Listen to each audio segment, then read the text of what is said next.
But also, another perhaps bit of good news, I won't believe it until I see it, but as you know, there are 3 people who have sold out the Victorian public when it comes to coronavirus powers in the Victorian government. The so-called Reason Party, the Animal Justice Party, and the Sheila who's meant to be on leave from the Greens. Well, one of them has come out and said, at this moment, they're not going to vote for the bill that would allow bureaucrats to become police.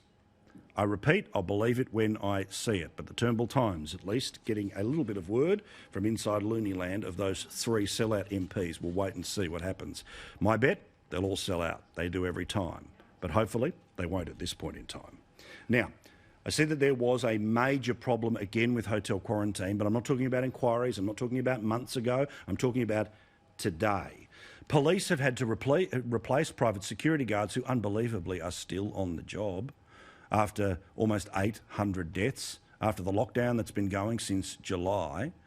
Well, the reason police are now going to be at one hotel is because guards have got sick again. Victoria's hotel quarantine debacle was a nightmare that resulted in more than 750 deaths. Now there's fresh fears it could all happen again. 9 staff in the state's rejigged hotel quarantine program have tested positive to coronavirus.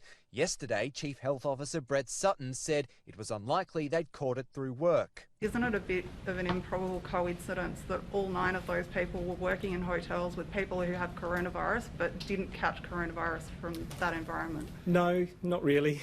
But today, it was a different tune. We know that it's not part of one big outbreak because they're in different times and different places, but I understand that the investigation is ongoing. So nothing to see here. The second wave was caused by the failure of hotel quarantine.